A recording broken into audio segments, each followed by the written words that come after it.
Nakablutong kasi dati ito mga farmers. Good morning mga farmers. Magandang araw. Welcome naman muli sa ating YouTube channel, Farmers TV. Bago natin umpisahan ang lahat mga farmers, subscribe muna sa ating YouTube channel. At papindot na rin sa ating notification bell para updated kayo sa susunod natin mga video. May nagtanong kasi sa atin mga farmers sa YouTube tungkol sa pinuha natin na video na itong yung sisiyo na ito may bulutong. Ito na sisiyo pa ito mga farmers. Pinupost natin. Ito na manok, pumpkin hats. Nakabulutong kasi dati ito mga farmers. Tapos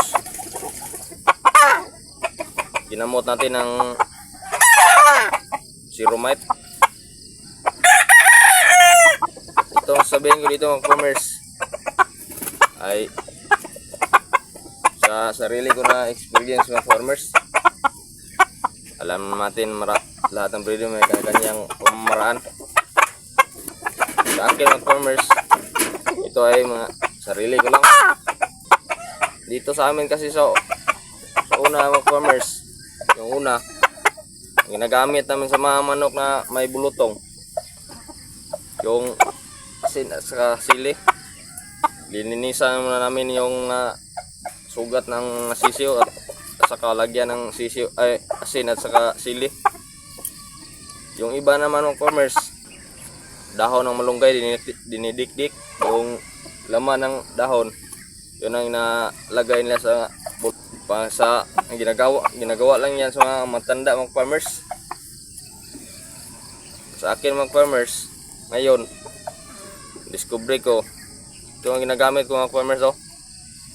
Zeromite, hindi lang ito pang gamit pang ligo, pwede pala ito pang gamot sa bulutong mga farmers. Kasi ito pag spaniit ito mga farmers, grabe itong bulutong. Ito lang ginagamit ko. Pwede nyo i-spray, lagayan ng pabango na wala ng laman at lagyan nyo ng tubig, ihalo sa tubig, i-spray para hindi makalapit yung mga lamok. Kasi ang lamok yung dahilan ng bulutong farmers at iba pang insekto. Ini-spray lang dito sa mukha para hindi makalapit. Kasi maanghang ito mga farmers. Maanghang ito. Hindi makalapit yung mga lamok dito at iba pa. Yon. Ito ang ginagamit ko. At pwede na rin, maganda mga farmers, ilagay nyo sa plastic. Linisan nyo ng plastic, malinis na plastic, saka ipahid sa mukha para mas magandang epekto. Paglagay dito mga farmers, sa nagtanong ilang araw, sa akin din mga farmers, inihinto ko kapag maayos na yung sugat mga farmers. Kasi ito lang ginagamit ko. Hindi pa nakakaalam dyan sa mga baguhan. Sa mga veterano, alam nila ito mga farmers sa bulutong. Kadalasan kasi mga farmers sa mga malalaking farm, hindi sila gumagamit ito. Gamitin nila ito pang ligo lang. Kasi marami silang pira. Gandang opsyon sa gamot kasi sa bulutong, yung vaccine talaga mga farmers. Pero sa atin, para makatipid tayo, ito lang muna. Hanap tayo ng mura at makatipid tayo kasi backyard na tayo. Tama na ba? Pwede pala ito sa gamot bulutong mga farmers. Sa nagtanong, ito mga farmers, at salamat sa iyong comment. Shout out muna sa iyo. Ito ang nagamit ko sa bulutong mga farmers. Ito lang kasimple mga farmers. Pwede niyong gayahin, pwede niyong hindi naman.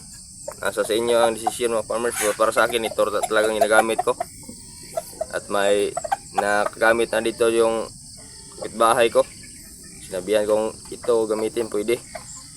At sa awa ng Diyos, pag gumaling naman. At yan mga farmers, maraming salamat. At kung nagustuhan niyo ito ng video, subscribe sa ating YouTube channel. At sa gusto mong pa-shout out, comment lang kayo mga farmers.